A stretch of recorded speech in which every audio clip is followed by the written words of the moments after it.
Ramazan iyi asası cihetten Allah Subhanahu ve Teala Muhammed Aleyhisselam'ın ümmetiga xas qilgan bir ay.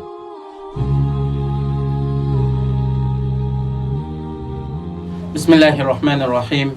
Elhamdülillah. Ve salatu ve selamu ala Resulillah. Amma ba'd. Esselamu aleyküm ve rahmetullahi ve berekatuhu. Dünyanın her qaysı joylaridagi hurmatli ustozlar ve qarindoshlar, hammalarining kelish oldida tug'an muborak Ramazon oylariga muborak bo'lsin. Alloh subhanahu va taolo bu muborak oyni bizga barakatlik va rahmatlari ko'p bo'ladigan va bizning amal ibodatlarimiz qabul bo'ladigan va bu oyda bizlarni Alloh o'zining rahmatiga erishgan kishilardan bo'lishga muyassar qilsin. Bugun dunyoning har qaysi joylaridagi barliq qarindoshlarimizning ko'ngli intayin yerim.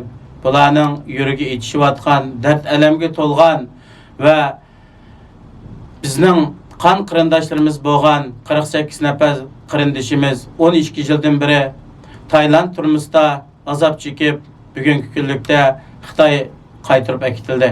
Buning uchun hammalarning ko'nglimiz yerim. Bundan biz Uyg'urlarningki cho'qim bir niyat, bir maqsadda kuch to'plab, bir gavda bo'lib yashamasak, dunyodami bizni mayli do'st bo'lsin, dushman bo'lsin, hamon bo'zak qildiganligi, bizning boshqalarning oldida qadr qimmatimizning bo'lmaydiganligi buningdan aniq chiqib turdi.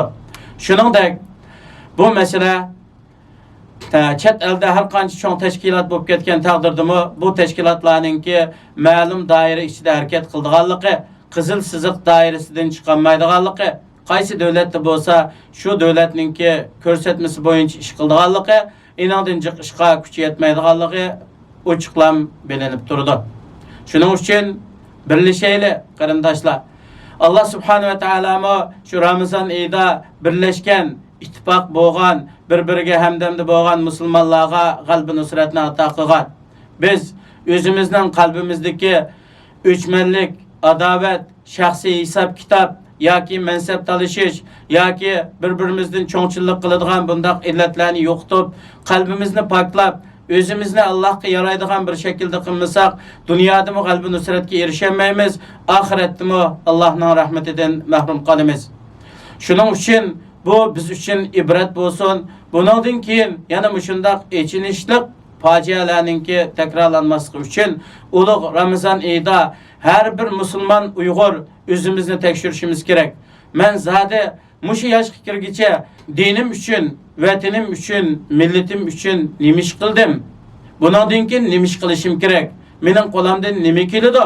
Shuni har biraylar nayati tamkinlik bilan bir o'ylanib, bundan keyingi hayotimizni kuchimizning yetishicha, taqtimiz yetgan doira ichida Allohning dini, vatanimiz, millatimiz, xalqimizningki xizmatiga xolis o'zimizni atsak, inshaalloh cho'qim biz g'alaba nusratga erishimiz. Bu muborak oyda Alloh subhanahu va taolo bizning tilaklarimizni ijobat qiladi.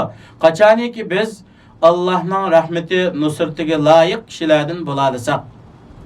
Ramazon oyi kelishdan burun biz samimiylik bilan Allohga tövbe qilaylik. Bilib bilmay qilgan xatoliklarimizni kechirim qilish uchun Allohga yalvaraylik. Kishilarning haq huquqlari bo'lib qolsa, kishilardan halollik izlaylik, rozilik olaylik.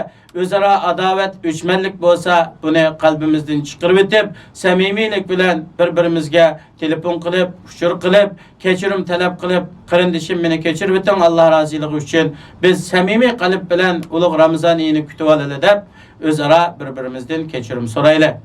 Chunki Alloh subhanahu va taolo hamma kishilarning gunohini mag'firat qiladi, ammo mushrikning va bir-biriga o'chmanlik, adovat saqlab, dunyo manfaatinda bir-birini tashlab etgan, bir-biri bilan yatlashganlarningki bular o'zaro yaxshilashib, bir-birini afu qilmoqcha ularni mag'firat qilmaydi. Biz Allohning rahmati, mag'firatiga erishganmiz. Oldi bilan o'zimizmi kishilarni ko'chiradigan, kishilarga rahmat qiladiganlardan bo'lishimiz kerak. Ikkinchi, bu ulug' oyda biz taqvoligimizni ziyoda qilishimiz kerak. Chunki Ramazonning yo'lga qo'yilishdagi asosiy maqsadmi taqvolikni ro'yobga chiqarish va ziyoda qilishdan iborat. Alloh subhanahu va taolo Qur'oni Karimda bu to'g'rida bayon qilgan oyatdami: "Ey mu'minlar, sizlarga Ramazon ro'zasi farz qilindi. Yani ilgirki ümmetlerge Ramazan rozusu farz kılındek, sizlerge Ramazan rozusu farz kılındı. Bu sizlerninki takva buluşanlar için. Yani takvadar bolsanlar, dünya ahirette utuq kazanırsınlar, Allah'ın rahmetine erişsizler. Üçüncüsü, Ramazan iyi bolsa, Allah'ın kalamı bolgan Kur'an-ı Kerim, Lavhul Mahfuz'dan dünyanın asmanına düşken, dünyanın asmanından Peygamberimiz sallallahu aleyhi ve sellem'nin 23 yıllık peygamberlik tarihida ameli vakaya uygun halette Allah tarafından nazil kılgan kitabından ibaret.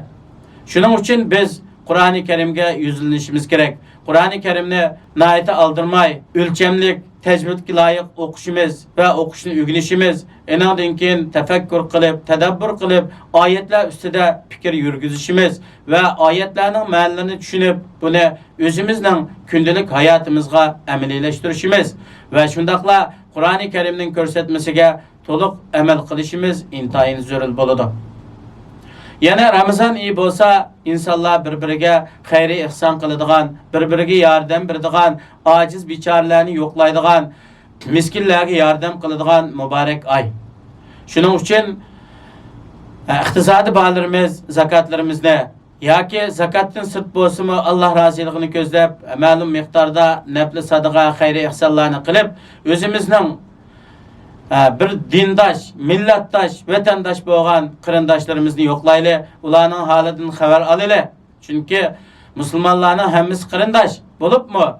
Bir yurtdan bolgan, bir vatandan bolgan, bir millatdan bolgan kırındaşlık başka kırındaşlıktan yana yuqori turdi. Şuna özara bir-birimizni yoklaylı, fakir miskinlarga yordam qilayli, yaşanıp qalgan, acizlab qalgan kishilarni yo'layli, ularni iqtisodiy tarafdan biraz güçlendiraylı. Ondan keyin Ramazan ayınınki yana bir xususiyetleri, Ramazan ayida taravih namazı okuludu. Taravih namazını cemaat bilen okusak bunun ecir savabı köp buludu. Peygamber aleyhisselam'dan bayan kılınan hadiste bir adam imam bilen namazını başlap, imam bilen namazını yansa, kişide uxlamay ibadet kılganın ecir savabıga erişidu degen. Şunun için biz bir saat yoki bir yarım saat vaktimizni çıkarıp akşamları cemaat bilen birge taravih namazını okusak, biz özümüzden bir cemaat ekanligi, özümüzden sanimizden köp ekanligini his qilamiz ve bir xil ruhiyetimizde özgürüş paydo bo'ladi. Shuningdek, endi bu Ramazan oyi asosiy jihatdan Alloh subhanahu va taolo Muhammad alayhisalomning ummatiga xos qilgan bir ay.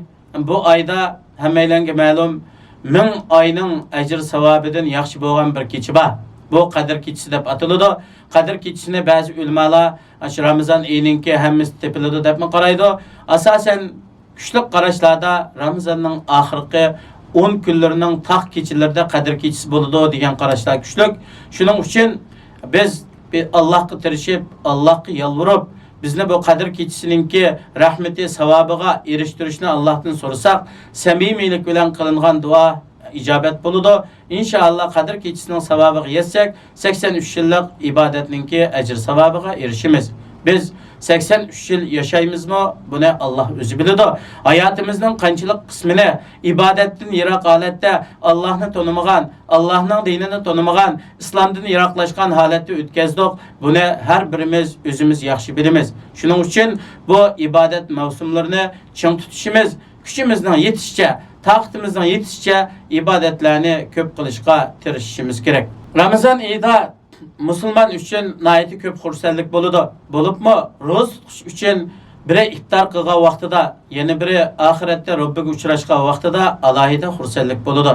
Chunki Alloh subhanahu va taolo Adem avlodlarining amallarining hammasi o'zi uchun faqat ro'zining savobini o'zim berman, ro'za men uchun degan. Allah subhanahu ve taola'nın qanchalik ecir savab berdiganligini inson bilmaydi. Hatta ro'zadorlar uchun jannatga kiradigan ayrim bir eshik borligi bayon qilingan.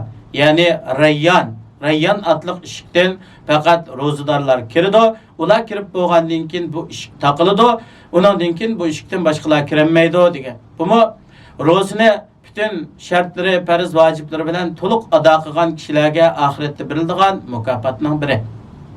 Sözümüzden ahiriste Peygamberimiz sallallahu aleyhi ve sellem Ramazan iyi kelgan vaqtida, yani Ramazan iyi kirishdan bir qancha kun burun sahabalarni tabriklaydi ve sahabalarga sizlarga nayeti bereketlik, rahmetlik bir ay keldi. Bu ay kirgenden tatip ay ahirlaştıkça cennetning eshiklari ichiladi, buningdan bir eshikmi taqalmaydi. Do'zaxning eshiklari taqiladi, buningdan bir eshikmi ichilmaydi. Allah subhanahu va taolo Ramazonning har kechalarida, har vaqtlarda do'zaxdan nurg'un kishilarni ozod qiladi deb sahobalarga xush xabar bergan.